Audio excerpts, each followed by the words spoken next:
essa condição social e essa realidade, não é isso o ponto de partida. O conhecimento nasce do que se vive cotidianamente. Que papel tem a Rede Alforja e o CIAL na construção da formação popular interseccional da América Latina, Verônica? Para entender o projeto político da Rede Alforja e do CIAL, precisamos entender como fazer uma leitura rápida da realidade. O imperialismo, as estratégias de dominação não atuam por território unicamente.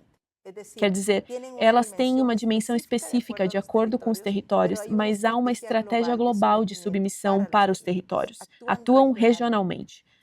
Por isso é que aqui, no Brasil, se vive uma situação que em Guatemala pode ser parecida.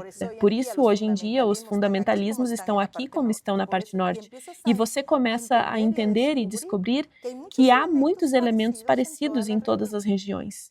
Não só quando houve o processo de invasão, mas hoje em dia, o poder está sendo construído dessa maneira. É importante notar que os governos de direita têm quase as mesmas características, os mesmos discursos, as mesmas formas. Quando você começa a descobrir isso, começa a entender que a emancipação também não pode vir sozinha, territorial e local. Que isso que você faz localmente é fundamental. O que você faz na sua casa é fundamental, mas não é o suficiente. Você precisa articular forças com outros, em outros territórios. Começar a gerar também essa possibilidade de unir, de articular, de gerar alianças, de colocar possibilidades. Mas isso não se destina somente aos movimentos que estão em defesa da terra, em defesa da água, etc. Uma educação popular comprometida com essa dimensão também tem que pensar como se articula, também tem que pensar como se une, como gera condições e estratégias para ter mais força, que permita fortalecer um sujeito político plural, desde essa diversidade, mas que tem elementos comuns. É aí que nasce a ideia da educação popular, desde essas redes. A Rede Alforja nasce porque, na América Central, toda a revolução sandinista daquele tempo estava convocando uma necessidade de alfabetização. E por isso, educadores e educadoras populares começaram a se vincularem e pensarem, bem, não pode ser só para Nicarágua nesse momento, porque os outros países também precisam deste trabalho de educação popular. Naquele momento, convocados para a alfabetização. Mas, pouco a pouco, as demandas e as necessidades foram configurando-se e reconfigurando-se. Um ano depois da Alforja, nasce o CEAL, pensando para a América Latina, com a mesma intenção de articulação dessas propostas. Então, uma educação popular comprometida com os processos políticos que o contexto estava vivendo não nasce neutra, não nasce para facilitar, não nasce para facilitar o jogo ou a técnica. Nasce porque há processos revolucionários em todo esse continente que precisavam de uma educação que fortalecesse e acompanhasse a construção e a formação desse sujeito político. Por isso nascem. Então, ambas as redes somos como irmãs siamesas, que, por sorte, caminhamos juntas, embora cada uma esteja criando suas próprias autonomias, suas próprias configurações, suas próprias decisões políticas e, por suposto, pedagógicas. Então, dentro dessa dimensão, também fomos caminhando e pensando que a educação popular precisava incorporar essa dimensão do patriarcado para poder compreendê-la. E foi aí que começamos a falar da construção de feminismos e de uma proposta feminista dentro da educação popular. Ok, e aí se cria a escola feminista. Aí se cria a escola feminista e criamos encontros de educação popular feminista. Este ano fizemos o 7º encontro de educação popular feminista para poder compreender também como, desde a educação popular, precisamos nomear os feminismos, porque não necessariamente eram uma categoria de discussão. Então, precisamos colocar isso no centro, também para recuperar seus próprios acumulados de construção pedagógica do que significa nosso sentir, nossas maneiras de pensar, de ser. E, além disso, nós mulheres precisamos também sentarmos juntas e pensarmos juntas. Também fazemos isso com os companheiros, fazemos com nossos irmãos, fazemos com outras pessoas, mas precisamos dos nossos próprios processos de nos conhecer, de nos entender, de saber por que nosso corpo atua dessa maneira, também porque fluímos de outras maneiras. Verônica, quais que são os desafios para aplicar essa perspectiva de trabalho formativo hoje, no mundo que a gente vive hoje? Um mundo com tanta violência, com tanta opressão, com tanta desigualdade que a gente vê, né? Então a gente sabe que algumas lutas lá, quando se criou né, o CIAL, a Rede Alforja, elas permanecem. Tem coisas que a gente evoluiu, tem coisas que, infelizmente, a gente, né, ainda precisa lutar. Então, quais os desafios que tu aponta para o trabalho hoje? Sim, vamos ver. São muitos desafios, não se pode pensar em um específico, mas com essa intenção eu recupero a necessidade da unidade e da diversidade. Não queremos ser iguais. Acho que não queremos que cada organização seja igual à outra. Parece-me que é necessário reconhecer essa diversidade nas diferentes organizações onde estamos, mas precisamos de acordos políticos, precisamos nos articular, precisamos pensar de maneira coletiva, e isso só é possível com a construção de um projeto político comum, que mesmo que tenha suas ênfases, seus rostos, suas maneiras em cada um dos territórios onde nos movemos, esteja configurado e tenha a capacidade de fazer um diálogo coletivo. Parece-me que esse é o maior desafio em uma sociedade que está comandada pelo individualismo, pelo salve-se quem puder. Nós, desde a educação popular, podemos favorecer esses diálogos, esses encaminhamentos, para buscar elementos que nos vinculem, que nos articulem e que nos aproximem. Tá certo, então, Verônica, muito obrigado pela tua participação no programa. Muito importante contar um pouquinho, né, da tua história e saber um pouco mais sobre a educação popular, sobre o feminismo, sobre a atuação, né, no teu país e em toda a América Latina. Esse foi o Fala Mais, o programa do Centro de Educação e Assessoramento Popular, o CEAP. Fique ligado, nos acompanhe nas plataformas digitais de podcast que você preferir ou nos assista no nosso canal do YouTube, @CEAPRS. Até logo, pessoal! Você acompanhou o Fala Mais, o podcast do Centro de Educação e Assessoramento Popular, disponível nas principais plataformas de áudio. Acompanhe nossos episódios e conteúdos exclusivos também no canal CEAP-RS no YouTube. O Fala Mais é produzido pela equipe de comunicação do CEAP, com a apresentação de Jéssica França e técnica de Diego Ecker e Marcelo Araújo. Acesse ceap-rs.org.br e conheça mais sobre o nosso trabalho.